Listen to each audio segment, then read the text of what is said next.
ආයිබෝවන් මගේ university project එකේ 7 වෙනි තාස් එකට ඔයාලව සාදරයෙන් පිළිගන්නවා. ඉතින් අද අපි කතා කරන්නේ ස්කිල්ෂොප් ව්‍යාපෘතියේ Tailwind CSS සහ JavaScript භාවිතා කරලා කැරසෝල් එක ක්‍රියේට් කරේ කොහොමද කියලා බලන්න. ඉතින් අද අපේ වීඩියෝ එකේ සම්පූර්ණ අවධානය යොමු වෙන්නේ හෝම් පේජ් එකේ තියෙන Future SQL skill කැරසෝල් එක ගැන. අපි මේකට භාවිතා කරලා තියෙන්නේ JavaScript සහ Tailwind CSS. එතකොට අපිට පුළුවන් ඇනිමේෂන් වල සහ ලොජික් වල අපිට ඕන විදිහට පාලනය කරන්න සහ අද මේ පිටු වල තියෙන බෑක්එන්ඩ් සහ PHP queries වලින් ඉඳලා JavaScript වල තියෙන සෑම ගණිත සමීකරණයක් මම ඔයාලට පැහැදිලි කරලා දෙන්න. හරි. මුලින්ම අපේ කෝඩ් රිවිව් එක සඳහා home.php එකට ගිහින් බලමු. මේ විදිහට මම මගේ home.php ෆයිල් එක ඕපන් කරගත්තා. ඉතින් මුලින්ම අපි අපේ home.php එකේ තියෙන ඉහළම PHP කොටස බලමු. හරි. දැන් අපි මුලින්ම home.php එකේ තියෙන PHP backend logic ගැන බලමු. ඉතින් ඔයාලා බලන්න මේ line 3 එකේ තියෙන SQL query එක. අපි මේ දෙන්න product වගුව, user වගුව සහ feedback වගුව එකතු කරලා තියෙනවා.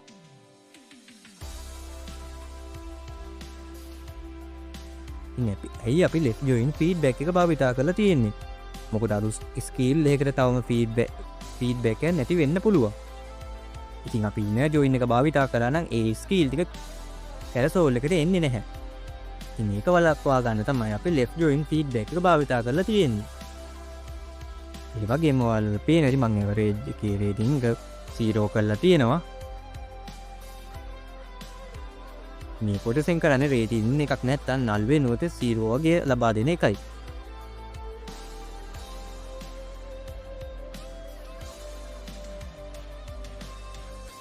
ඒ වගේම data fix කරන තැන අපි මෙතෙන්දි කරන්නේ loop එකක් කරා database එකේ ලැබෙන හැම product එකක්ම product යටතේ error එකක් දාගන්නවා.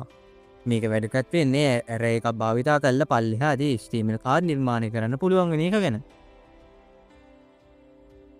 ඔයාලට පේනදි මම මෙතනදී database search එකක් දාලා මෙතෙන්දි එකක් කරා product data ලබාගෙන තියෙනවා. ඒ වගේම ස්ටේටස් ලොජික් ගැන කතා කරොත් එහෙම කැරසෝල් එකට අමතරව අපි අපේ වෙබ් අඩවි ස්ටේටස් භාවිතා කරලා තියෙනවා. අපි මෙතෙන්දි කරන්නේ total revenue එක මිලියන එකකින් වැඩි කරලා පෙන්වන එක. මේක අපි කරන්නේ වෙබ් අඩවියේ පෙනුම සහ විශ්වාසය දිනා ගන්න. ඉතින් දැන් අපි කතා කරමු Tailwind CSS structure එක සහ කැරසෝල් එකේ view එක ගැන.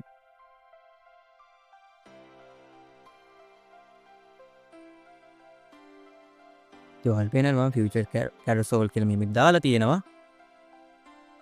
ඉතින් ඔයාලට පේනවා ඇති මෙන්න මේ විදිහට relative group එක සහ overflow height කියන period.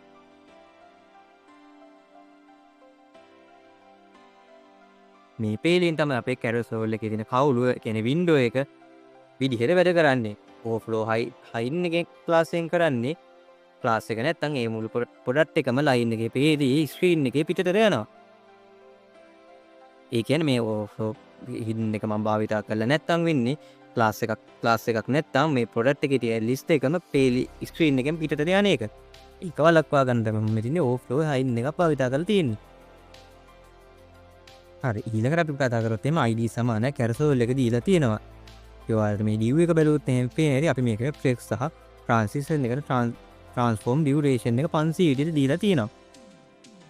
ඉතින් මේකෙදි කරන්නේ JavaScript එකෙන් transfer property එක වෙනස් කරලා තමයි අපේ slide එක දකුණට හෝ වමට මාරු කරන්නේ.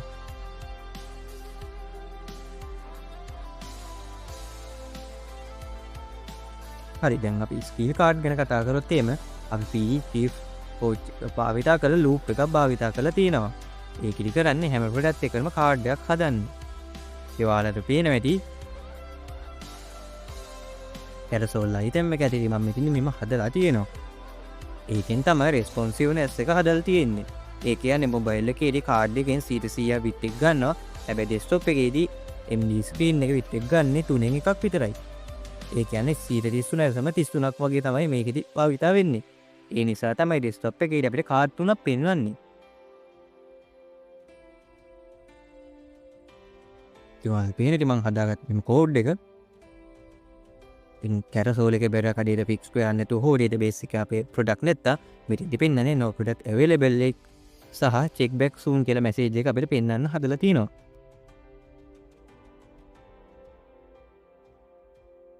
හරි. දැන් අපි කතා කරමු JavaScript logic. දැන් තමයි මේකේ වැදගත්ම කොටස. ඒ කියන්නේ කැරසෝල් එකේ වැදගත්ම කොටස තමයි මේක.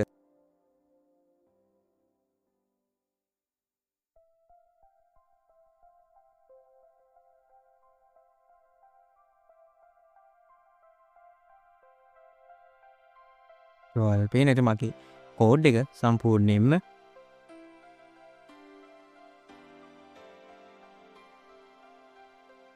හරි. දැන් අපි JavaScript logic ගැන කතා කරමු.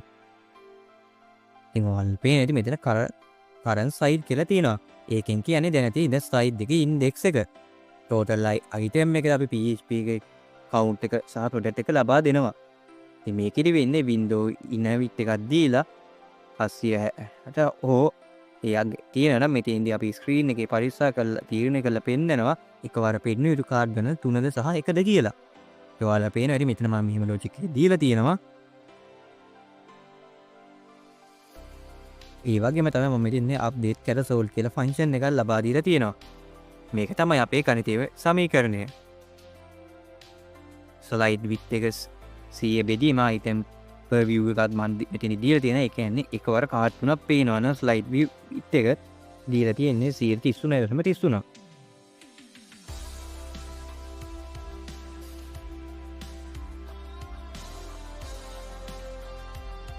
ඒ කියන්නේ අපි offset එක ගණනය කරනවා. offset සමානයි current size ගුණ කිරීම slide width එක.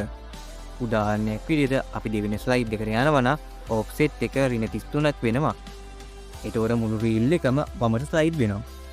මේක තමයි මේකේ අපි කරන mathematics logic එක. ඉතින් මම හිතනවා ඔයාලට update carousel function එක සිදුවන ගණිතමය සමීකරණ පැහැදිලි වෙන්නේ නැති කියලා. ඒ වගේම අපි යමු දැන් මේ auto slide කියන section එකට. මේකදී ඔයාලා පේන හැටි මම මෙතන දාලා දෙනවා set interval එකක්. ඉතින් මම මෙතන set interval එක 5000ක් විතර තමයි දීලා තියෙන්නේ. ඒ කියන්නේ set interval එක අර හැම තප්පර 5කට සැයක්ම site carousel එක run වෙනවා. ඒතකොට වෙන්නේ පරිසරය එක මුකුත් නොකර slide එක තප්පර 5කට පාරක් auto මාරු වෙන එක. ඒ වගේම මෙතන responsive changes මම මෙතන resize කරලා දීලා තියෙනවා. update carousel එකේදී ඔයාලා පේන හැටි window.add event list එකේ function එක මම මෙතන call කරලා තියෙනවා. ඒ වගේම තමයි dynamic indicators මම මෙතන භාවිතා කරලා තියෙනවා. අපි මේ dots එකයි කියන්නේ ඔයාලා පේන හැටි මෙතන මම දාලා තියෙනවා initialize.onload දෙකක් දාලා තියෙනවා. ඒ කියන්නේ add event list එකක් සරහා load එක මම මෙතන දාලා තියෙනවා. කියන්නේ අපි මේ dots ටික manual HTML වල ලියලා නැහැ. ඒ කියන්නේ මෙතන වෙන්නේ for loop එක භාවිතා කරලා database එකේ තියෙන භාණ්ඩ ගණන අනුව dots ස්වයංක්‍රීයව නිර්මාණය කරනවා. භාණ්ඩ 5ද 6ද සහ ඊට වැඩි නම් ඒ අනුව dots dynamically create වෙනවා. ඒ වගේම තමයි document.create elements button එකත් සලා මේ ඊටාම දියුණු advanced coding ක්‍රමයක්. ඉතින් මේ විදිහට තමයි මගේ carousel එකේ code සහ mathematics part සහ JavaScript ගැන මම ඔයාලට කතා කරේ. ඔයාලා පේන හැටි මෙතන action සහ ඒ අදාළ දේවල් ටික මම මෙතනදී code කරන් තියෙනවා. මම ඔයාලට මෙතනදී පැහැදිලි අවබෝධයක් මේ code base එක ගැන ඔයාලා ලැබෙන්නද කියලා. හරි. දැන් අපි live demo එකක් කරලා බලමු කොහොමද front end එකේදී මේ carousel එක වැඩ කරන්නේ කියලා. හරි. මේ විදිහට මම මුලින්ම මගේ MySQL workbench එක දාවා. මම ඔයාලට මුලින්ම මගේ database එක පෙන්නන්නම්. ඔයාලා carousel එක පෙන්වන්න ඕනේ නම් මම මෙතනදී product table එක යටතේ මම product ටිකක් හදාගත්තා. ඔයාලා පේන්නේ මම product 9ක් මේ විදිහට මම හදාගත්තා. ඔයාලා දැන් මම carousel එක live demo එකක් විදිහට පෙන්වුවාට පස්සේ ඔයාලා front end එකේදී පෙන්නයි මේ අදාළ product ටික ලස්සනට sweep වෙන විදිහ. මේකේ මම image එක online image එකේ තමයි හදාගත්තේ. මේකේ මම price list එක මෙතන එහෙම දාලා තියෙනවා. හරි. මේක තමයි database එකේ product section එක. මේ product නම තමයි දැන් switch වෙවි යන්නේ. හරි. දැන් අපි carousel එක බලමු කොහොමද carousel එක වැඩ කරනවද image show වෙනවද කියලා. හරි. මුලින්ම මම මගේ local server එක start කරගන්නවා.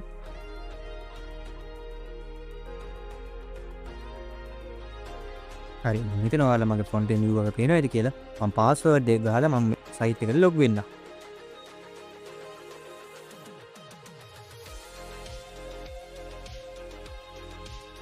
හරි මේ විදිහට මම මගේ ෆෝම් පේජ් එකේ ලොගු වුණා. දැන් ඔයාලට පේන්නේ ෆියුචර් ස්කිල් එකේ මගේ කැරසෝල් එක මේ විදිහට මූව් වෙනවා. දැන් ඔයාලට පේන්නේ මම මවුස් එක පුකුත් ස්ක්‍රෝල් කරන්නේ නැහැ. තප්පර 5 සැරයක් මේ විදිහට ස්ක්‍රෝල් වෙනවා.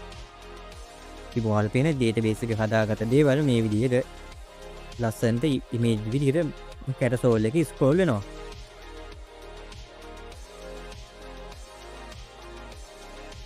හරි එහෙනම් ඔයාලට මේ වීඩියෝ එකේ කැරසෝල් ඩිසයින් එක ගැන පැහැදිලිව අවබෝධයක් ලැබෙන්නට කියලා මම හිතනවා.